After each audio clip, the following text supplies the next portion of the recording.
મળતો ભાવ છે, મારી જાતના ભાવ નથી. આ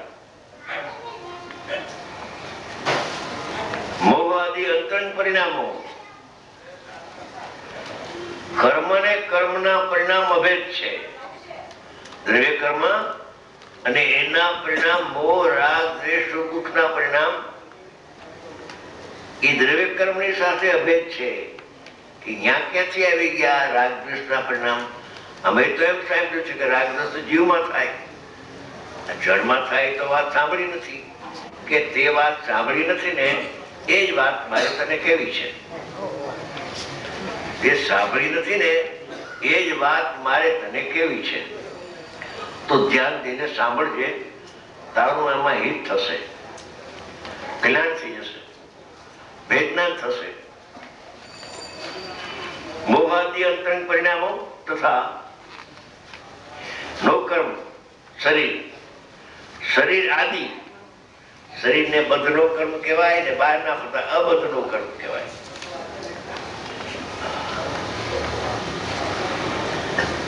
આવવાના એ જીગા છે, આવો આવો જીગા છે.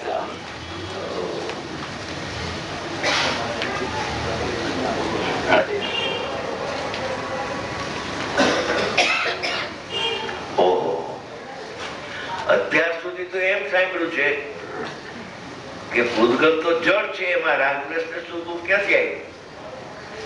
એક પ્રશ્ન થયો તો મુંબઈમાં, હું ઘણા વર્ષ પહેલા વાંચવા ગયો ત્યારે એને કલસ્ટિકા બતાવી.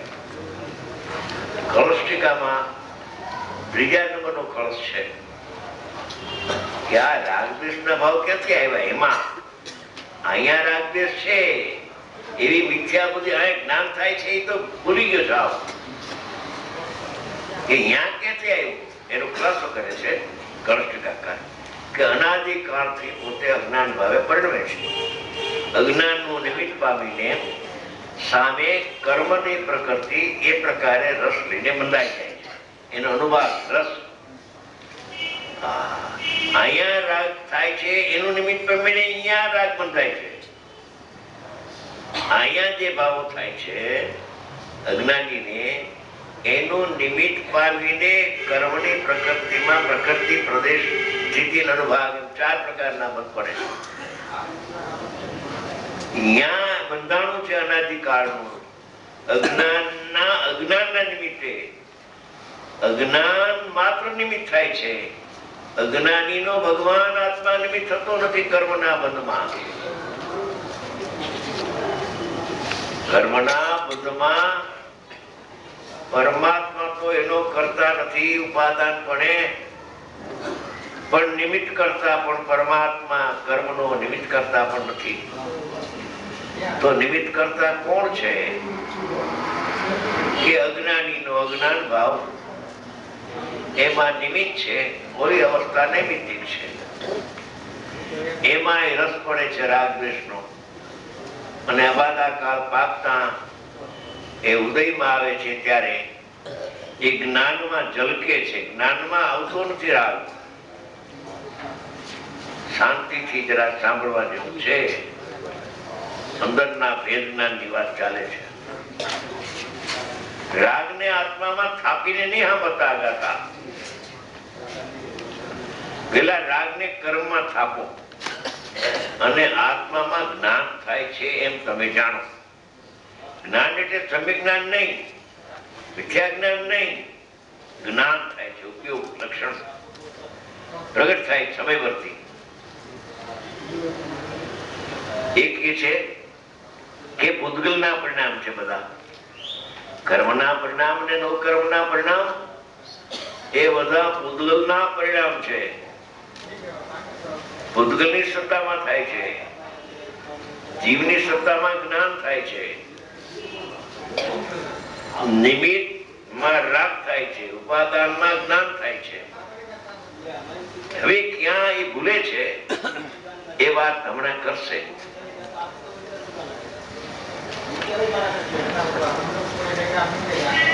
કે જેવો બધા પૂતગલના પરિણામ છે અને આત્માનો તિરસ્કાર કરનારા છે, એ જડ ભાવ, અજીવ તત્વ તો આત્માનો તિરસ્કાર કરનારા ભાવ છે. એ ભાવ મારા છે, એ બુદ્ધિ તારી મિથ્યા છે ભાઈ, એ તારા પરિણામ નથી. તેમનામાં એ તિરસ્કાર કરનારા ભાવો છે, ઉદ્ગમના પરિણામ, તેમનામાં આ હું છું.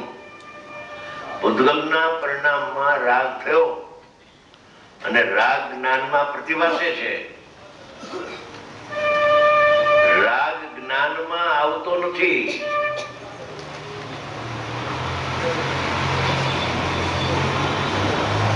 જ્ઞાન રાગમય થઈ શકતું નથી. અજ્ઞાનીને ભલે ભ્રાંતિ થાય કે હું રાગી થઈ ગયો, પણ પરમાત્મા તો રાગ રૂપે થતો નથી. અરે એનો ઉપયોગ પણ રાગમય થતો નથી, તો ઉપયોગ રહેતો નથી, જડ થઈ જાય. પણ એને ભ્રાંતિ થઈ છે. રાગનો પ્રતિભાસ દેખીને હું રાગી, ક્રોધનો પ્રતિભાસ દેખીને હું ક્રોધી, મનુષ્ય પ્રિય દેખાય તો હું મનુષ્ય, દેવ પ્રિય દેખાય તો હું દેવ, નારકી પ્રિય દેખાણી તો હું નારકી, મનુષ્યની પ્રિય દેખાણી તો હું મનુષ્ય, સ્ત્રી પ્રિય દેખાણી તો હું સ્ત્રી. એમાં કઈ છે નહીં. માલ વાસના માલ કોની કલ્પના છે. તું એવો નથી. તું તો જ્ઞાનાનંદ પરમાત્મા છો અને તારામાં જ્ઞાન પ્રગટ થાય છે. એકવાર જ્ઞાન પ્રગટ થાય છે એમ તો લે. બધા જીવોમાં ઉપયોગ સામાન્ય પ્રગટ થાય છે, પછી વિષયના ભેદે કોઈ મિથ્યા જ્ઞાની ને સમ્યક જ્ઞાની થઈ જાય છે. એ જુદી વાત. અને આત્માનો તિરસ્કાર તેમનામાં હું છું. એમ અને આત્મામાં આ કર્મ મોહ આદિ અંતરંગ તથા નવકર્મ શરીર આદિ બહિરંગ આત્મ તિરસ્કારી આત્માનો તિરસ્કાર કરનારા પૂતગલ પરિણામો છે. એમ વસ્તુના અભેદથી જેમ માટીને ઘડો હોય તો અભેદ છે, એ વ્યાજબી વાત હતી. પણ આ કર્મ ને નવકર્મના પરિણામ અને આત્મા એમાં અભેદ બુદ્ધિ કરે છે. અભેદ થતું નથી. જળ ચેતન એક થાય નહીં. એક થાય થઈ ગયા હોય તો ભેદ જ્ઞાનનો ઉપદેશ નિરર્થક થાય છે. દેહને આત્મા એક ભલે માને, પણ માને એવો વસ્તુનું સ્વરૂપ નથી. આત્મા અને દેહ એક થતા નથી. એકની ભ્રાંતિ થાય છે એક હોવાની, અને ખરેખર એક થઈ ગયા હોય તો ભિન્નતાનો ઉપદેશ વેદનાનો ન હોઈ શકે. એમ રાગ અને જ્ઞાન એક થતા નથી. રાગ રાગમાં છે ને જ્ઞાન જ્ઞાનમાં છે.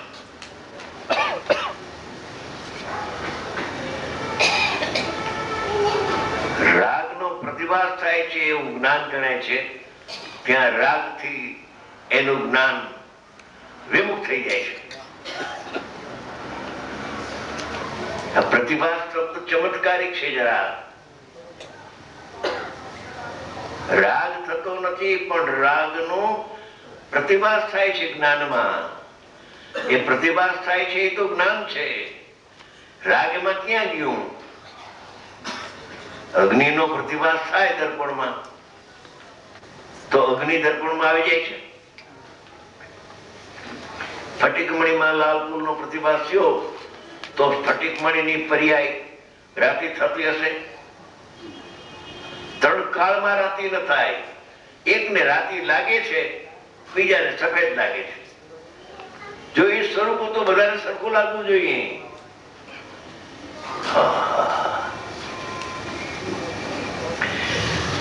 એમ વસ્તુના અભેદથી જ્યાં સુધી અનુભૂતિ છે, જીવના પરિણામ અને પૂતગલના પરિણામ ભિન્ન ભિન્ન હોવા છતાં એને અભેદપણે ભાસતા હોય તો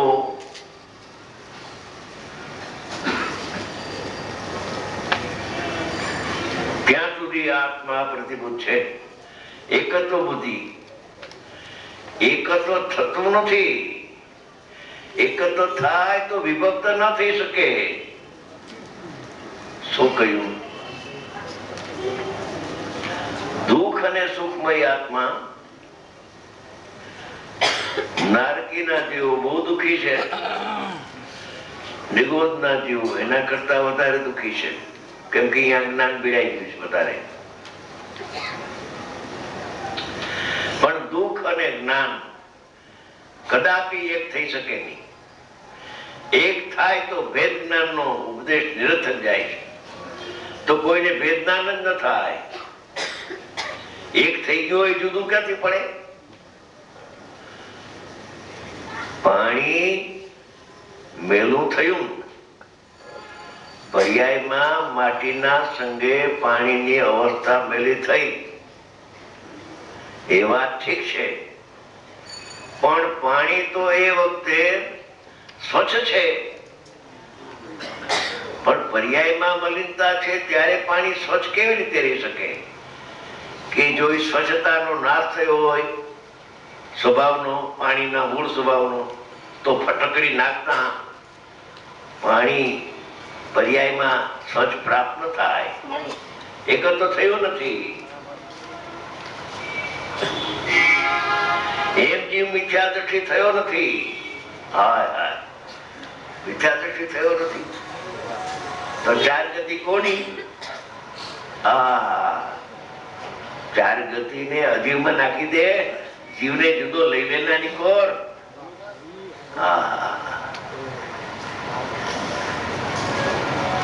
એમ વસ્તુના ભેદથી જ્યાં સુધી અનુભૂતિ છે, એકત્વ બુદ્ધિ છે, ત્યાં સુધી આત્મા અજ્ઞાની અપ્રતિભૂત છે. ક્યાં સુધી અપ્રતિભૂત રહેશે એવો પ્રશ્ન છે. આ આત્મા ક્યાં સુધી અજ્ઞાની રહેશે? કે જ્યાં સુધી પરમાં હું પણ ને હુમાં મારા પણ એમ કરશે, તો એ અજ્ઞાની ત્યાં સુધી રહેવાનો છે.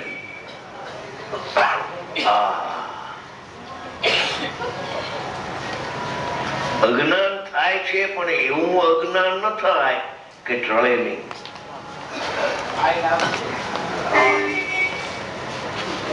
સોનામાં ત્રાંબુ ભેળવે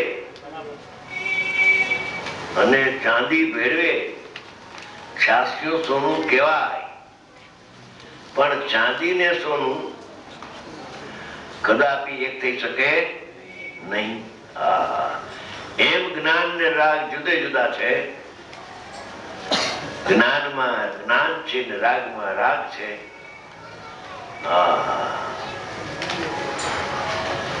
એ ભિન્ન છે જ્ઞાન થી રાગ. ક્યારેક એ ત્રણેય કાળ પેલા શ્લોકમાં આવ્યું સમયસારમાં, નમઃ સમયસાર. સમયસારની વ્યાખ્યા કરતા કહે છે સમયસાર એટલે શુદ્ધાત્માને નમસ્કાર કરો. એવું શુદ્ધાત્મા છે કે જે ભાવ કર્મ, દ્રવ્ય કર્મ, નો કર્મ રહિત થશે એમ લખ્યું નથી. રહિત છે ને છે. ત્રિકાળી દ્રવ્ય કદાપી ભાવ કર્મથી સહિત થાય નહીં. એમ અહીંયા કી છે કે જ્યાં સુધી એકત્વ બુદ્ધિ છે ત્યાં સુધી અપ્રતિભૂત અજ્ઞાની છે. હવે એ જ અજ્ઞાની જે જ્ઞાની થઈ જાય છે. જો અજ્ઞાન એ પણ એનો પર્યાયનો ત્રિકાળી સ્વભાવ થઈ જાય તો અજ્ઞાન ટળીને જ્ઞાન ન થાય. ફરીને અજ્ઞાન થયું પર્યાયમાં, એની ના નહીં, પણ એ અજ્ઞાન પર્યાય એવી થઈ છે કે ત્રિકાળ અજ્ઞાન રે એવી પર્યાય થતી નથી. અજ્ઞાન નો અભાવ થઈને પાછું જ્ઞાન પ્રગટ થાય એવી પર્યાય અજ્ઞાની થાય છે. એક સમય અજ્ઞાની થાય તો સૌ સમય અજ્ઞાની રહે, તો ભેદજ્ઞાન નો પ્રશ્ન રહેતો નથી. માટે કે છે કે હવે તેનો તે આત્મા જો ભેદજ્ઞાન નો વિચાર કરે છે, હવે આમાં માલ છે ખરો, આમાં માલ ભેદજ્ઞાન નો આવે છે. ભેદજ્ઞાન બે વચ્ચે હોય, જીવ અને અજીવ વચ્ચે એનું ભેદજ્ઞાન છે. અજીવ કયો કે કર્મ નો કર્મ કયો એક જ વાત છે. અને જયારે કોઈ વખતે એનો સકાર પાકે ત્યારે પુરુષાર્થ કરે છે જીવ. કોઈ વખતે જેમ દૃષ્ટાંત આપે છે, દૃષ્ટાંતમાં માલ બહુ છે. જેમ રૂપી દર્પણની આત્મા રૂપી છે અને દર્પણ રૂપી છે, એટલે રૂપી દર્પણની સ્વપરના આકારનો પ્રતિભાસ કરનારી સત્તા છે.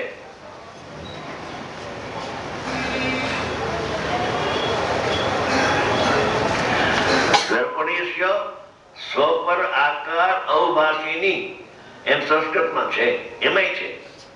વાંચ્યું તમે? દર્પણેશ્ય સ્વપર આકાર અવભાષિની, અવભાષણ થાય છે, પ્રતિભાષણ થાય છે. જ્ઞાનમાં ઝળકે છે, જ્ઞાનમાં આવતું નથી કઈ. આવી ગયું તો ભ્રાંતિ છે.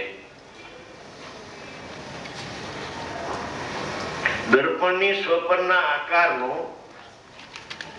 પ્રતિભાસ કરનારી સ્વચ્છતા છે. આ સ્વચ્છતાનો ખુલાસો કરે છે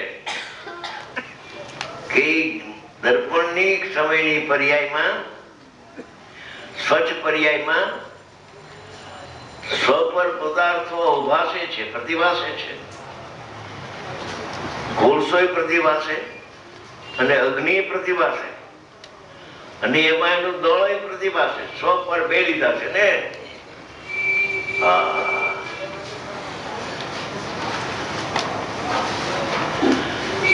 સ્વપર બે પ્રતિભાસ થાય છે એવી એક જ્ઞાકાર જ્ઞાનની અવસ્થામાં જ્ઞાયક ગણાય છે.